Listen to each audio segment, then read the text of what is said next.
Everyone, घटना चक्र हिंदी में आप सभी को स्वागत करती हूँ। सूरदास किस काल के कवि थे? सूरदास जो है वो किस काल के कवि थे? तो भक्ति काल के सूरदास कवि थे।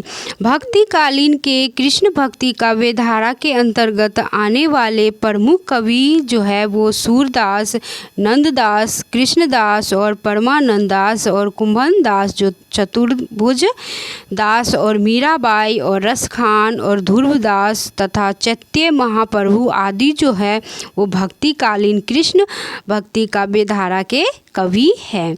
सूरदास कौन सी धारा के प्रतिनिधि कवि है? तो कृष्ण काव्य धारा के कवि है सूरदास। सूरदास ने किस कृति को नहीं लिखा? तो सूरदास जो है वो दोहावली कृति को नहीं लिखा। सूरदास ने दोहावली नहीं लिखा, बल्कि यह रचना तुलसीदास की है। डॉक्टर दीनदयाल गुप्त ने सूरदास द्वारा रचित 25 पुस्तकों की सूचना दी है, और जिनमें प्रमुख है सूरसागर, सूरसरावली, साहित्य लहरी, सूर पचीसी, सूर रामायण, सूर साठी और राधा रस केली। इनमें से सूरदास की कृति कौन सी है? तो साहित्य लहरी जो है ये सूरदास की कृति है। सूरसागर किस भाषा की कृति है? सूरसागर जो है वो किस भाषा की कृति है? तो ये ब्रज भाषा की कृति है। नेक्स्ट क्वेश्चंस देखते हैं। इनमें से सूर की रचना कौन सी नहीं है? तो कौन सी नहीं है? तो रास पंचाध्याय जो है वो नहीं है सूरदास की। रास पंचाध्याय की रचना नंददास ने की है और शेष रचनाएं सूरदास की है। सूरदास किस रस का कोना कोना झांक आए हैं? तो वात्सल्य रस में वो सूरदास जो है वो कोना कोना झांक आए हैं। वात्सल्य भाव अत्यंत कोमल और शाश्वत भाव्य है, और जब तक सृष्टि रहेगी इस भाव की वर्तमानता भी रहेगी। सूरदास के लिए आचार्य रामचंद्र शुक्ल ने कहा था कि वात्सल्य रस का कोना कोना झांक आए हैं। सैयद इब्राहिम का कवि नाम है। सैयद इब्राहिम का कवि नाम जो है वो रसखान का नाम है। रसखान का वास्तविक नाम सैयद इब्राहिम था। रसखान का वास्तविक नाम सैयद इब्राहिम था। इनकी प्रमुख रचनाएं जो है वो सुजान रसखान और प्रेम वाटिका इत्यादि है। रसखान के जो रचनाएं हैं वो सुजान रसखान और प्रेम वाटिका है। रसखान का वृत्तांत 200 वैष्णवन की वार्ता में मिलता है, और उससे ज्ञात होता है कि लौकिक प्रेम से कृष्ण प्रेम की ओर उन्मुख हुए। इनकी प्रसिद्ध कृति प्रेम वाटिका का रचना काल 1614 ईस्वी है, और ये गोसाई विठलनाथ के शिष्य थे। रसखान को सवैया छंद सिद्ध था।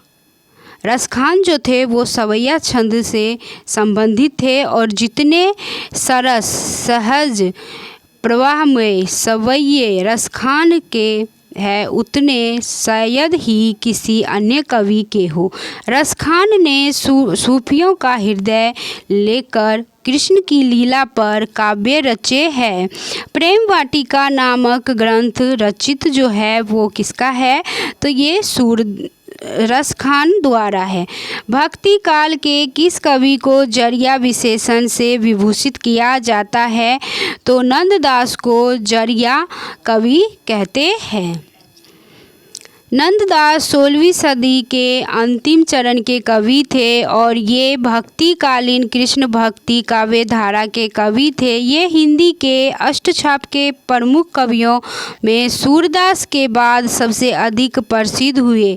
इनके काव्य के विषय में यह उक्ति प्रसिद्ध है, और कवि गढ़िया और नंददास जरिया इसके प्रकट होता है कि इनके काव्य का कला पक्ष महत्वपूर्ण है। इनकी रचना बड़ी सरस और मधुर है। इनकी सबसे प्रसिद्ध जो पुस्तक है वो रास पंच अध्याय है, जो रोला छंद में लिखी गई है।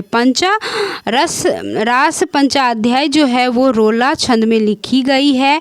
और नंददास की अन्य प्रमुख रचनाएं भगवत दशम स्कंद, रुक्मणी मंगल और सिद्धांत पंच अध्याय, रूप मंजरी और मान मंजरी, विरह मंजरी और दान लीला, मान लीला और सुदामा चरित्र और भंवर गीत आदि। अन्य महत्वपूर्ण तथ्य जो है वो अनेक अर्थ मंजरी एक प्रकार का पर्याय कोश ग्रंथ है। मान मंजरी में भी अमर कोश के आधार पर शब्दों के पर्यायवाची ही लिखे गए हैं। रूप मंजरी जो है वो नंददास का लघु आख्यान काव्य है। रूप मंजरी जो है वो नंददास का लघु आख्यान कवि है। भंवर गीत का मूल उद्देश्य है निर्गुण निराकार ब्रह्म की उपासना का खंडन करते हुए सगुण साकार कृष्ण की भक्ति की स्थापना करना है। सिद्धांत पंचाध्याय कृष्ण की रासलीला से संबंधित रचना है। सिद्धांत जो है पंचा अध्याय कृष्ण की रासलीला से संबंधित रचना है। नंददास का भंवर गीत सुर के भंवर गीत के समरूप ही माना जाता है। नंददास का जो भंवर गीत सुर के भंवर गीत के समरूप ही माना जाता है, परंतु दोनों में बड़ा अंतर यह है कि जहाँ भंवर गीत में उद्धव, नंद, यशोदा और साथ ही गोपियों के कृष्ण विरह जनित संताप को शांत करने जाते हैं, वहीं नंददास के भंवर गीत में उद्धव के आने का प्रयोजन केवल गोपियों को समझाना है। नंददास किस काव्य धारा से संबंधित है? तो नंददास जो है वो कृष्ण काव्य धारा से संबंधित है। सुदामा चरित्र के लेखक जो है वो नंददास है। सुदामा चरित्र के लेखक जो है वो नंददास है। नेक्स्ट क्वेश्चन देखते हैं फ्रेंड्स। भंवर गीत परंपरा में भंवर गीत की रचना जो है वो नंददास ने किया है। रास पंचा अध्याय का लेखक जो है वो, इसका आंसर ए और सी दोनों ही होगा, क्योंकि नंददास का भी रचना रास पंचाध्याय है और रहीम का भी रचना जो है वो रास पंचाध्याय है।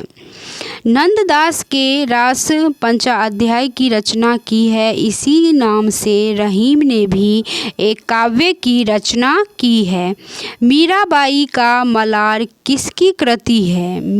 मीराबाई का जो मलार है वो किसकी कृति है? तो ये मीराबाई की है। ओके फ्रेंड्स, मीराबाई का मलार मीराबाई की कृति है। भक्तिकालीन साहित्य में मीराबाई ने कुल 4 ग्रंथों की रचना की है। नरसी का मैरा, गीत गोविंद, टीका, राग गोविंद और राग सोरठा आदि जो है ये मीराबाई की रचना है। इसके अतिरिक्त उनके गीतों का संकलन मीराबाई की पद्मावली नामक ग्रंथ में किया गया है, जिसमें प्रमुख खंड है नरसी जी का मायरा, मीराबाई मलार या मलार राग या गरबा गीता या मीरा की गरबी, रुक्मणी मंगल या नरसिंह मेहता की हुंडी चरित्र आदि। अन्य महत्वपूर्ण तथ्य जो है वो मीराबाई रविदास का ही नाम है, रैदास की शिष्य थी। मीराबाई जो है वो रविदास के ही शिष्य थी। मीराबाई ने चित्तौड़गढ़ में रविदास छतरी का निर्माण कराया। मीराबाई ने चित्तौड़गढ़ में रविदास छतरी का निर्माण करवाए। ओके फ्रेंड्स, मीराबाई के गुरु कौन थे? तो मीराबाई के जो गुरु है वो रैदास थे। नेक्स्ट क्वेश्चंस देखते हैं। इनमें से पुष्टि मार्ग कवि कौन है? इनमें से पुष्टि मार्गी कवि कौन है? तो सूरदास जो है वो पुष्टि मार्गी कवि है। नेक्स्ट क्वेश्चंस देखते हैं फ्रेंड्स।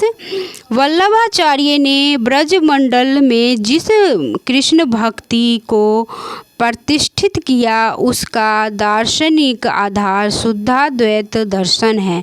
साधना और व्यवहार क्षेत्र में शुद्धाद्वैत दर्शन के साथ जिस भक्ति को स्थान दिया गया उसका आधार उन्होंने पुष्टि मार्ग को बनाया।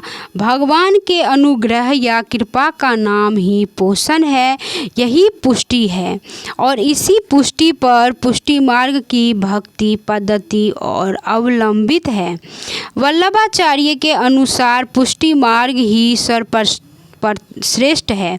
पुष्टि मार्ग ही सर्वश्रेष्ठ मार्ग है। उन्होंने भक्तों के 4 भेद बताए हैं, प्रवाही पुष्ट भक्त और मर्यादा पुष्ट भक्त और पुष्टि पुष्ट भक्त और शुद्ध पुष्टि भक्त। जो भगवान के अनुग्रह पर निर्भर होकर भी मर्यादा अनुसार कर्म करते हैं वे मर्यादा पुष्ट तथा जो केवल अनुग्रह कृपा का अवलंबन कर लेते हैं वे शुद्ध पुष्ट भक्त है। और वल्लभाचार्य ने जिस पुष्टि मार्गीय भक्ति संप्रदाय की स्थापना की थी उसका जिन हिंदी भक्ति कवियों द्वारा पल्लवन किया गया उन्हें अष्टछाप के कवि कहा जाता है। जिन हिंदी भक्ति कवियों द्वारा पल्लवन किया गया उन्हें अष्टछाप के कवि कहा जाता है। इन अष्टछाप कवियों में सूरदास भी शामिल थे, अतः वे पुष्टि मार्गी कवि है। अन्य महत्वपूर्ण तथ्य जो है वो आगे देखते हैं कि क्या अन्य महत्वपूर्ण तथ्य है। वल्लभाचार्य द्वारा रचित ग्रंथ का नाम अनुभाष्य है। इनके अन्य ग्रंथ भागवत की सुबोधनी टीका और भागवत तत्वदीप निबंध और पूर्व मीमांसा भाष्य, गायत्री भाष्य, श्रृंगार रस मंडल, विद्वन मंडल और पत्रावल्लभन और पुरुष उत्तम सहस्त्रनाम आदि है। भागवत पुराण के अनुसार भगवान का अनुग्रह ही पोषण या पुष्टि है। आचार्य वल्लभ ने इसी भाव के आधार पर अपना पुष्टि मार्ग चलाया। इसका मूल सूत्र उपनिषदों में पाया जाता है। कठोपनिषद में कहा गया है कि परमात्मा जिस पर अनुग्रह करता है उसी को अपना साक्षात्कार करता है। कठोपनिषद में कहा गया है कि परमात्मा जिस पर अनुग्रह करता है उसी को अपना साक्षात्कार करता है। श्रीमद् वल्लभाचार्य ने जिस कृष्ण भक्ति को प्रतिष्ठित किया उसका दार्शनिक आधार जो है वो क्या है, तो ये शुद्धाद्वैत दर्शन जो है ये वल्लभाचार्य के प्रतिष्ठित दार्शनिक आधार है। तत्वदीप निबंध किसकी रचना है, तो ये वल्लभाचार्य का रचना है। तत्वदीप जो है निबंध ये वल्लभाचार्य की रचना है। निम्नलिखित में से किसने पुष्टि मार्ग की स्थापना की, तो वल्लभाचार्य जो है वो पुष्टि मार्ग की स्थापना की। वल्लभाचार्य द्वारा रचित ग्रंथ का नाम जो है वो अनुभाष्य है। कृष्ण काव्य धारा के प्रवर्तक जो है वो स्वामी वल्लभाचार्य जी है। इनमें से कृष्ण भक्ति कवि कौन सा नहीं है, तो तुलसीदास जी जो है वो कृष्ण भक्त कवि नहीं है। सूरदास, रसखान और कृष्णदास जो है वो कृष्ण भक्ति कवि है, जबकि तुलसीदास राम भक्ति कवि है। कई चिंतन एवं कलाधाराओं का योगदान मिलता है कि वो ये किसकी है, तो ये कृष्ण भक्ति धारा से संबंधित है। कई चिंतन और कला धाराओं का योगदान मिलता है। कई चिंतन और कला धाराओं का योगदान कृष्ण भक्ति धारा में मिलता है। ये है वल्लभाचार्य, वल्लभ संप्रदाय और वल्लभाचार्य, निम्बार्क संप्रदाय, निम्बार्क आचार्य, राधा वल्लभ संप्रदाय, हित हरिवंश, और हरिदासी संप्रदाय स्वामी हरिदास, और उसे ही सखी संप्रदाय भी कहते हैं। और गौड़ीय संप्रदाय जो है वो चैतन्य महाप्रभु है और चैतन्य संप्रदाय है। Thank you so much friends video देखने के लिए। अगर चैनल को सब्सक्राइब नहीं करे हैं तो ज़रूर चैनल को सब्सक्राइब करें और लाइक बटन ज़रूर दबाएं। Thank you so much video देखने के लिए।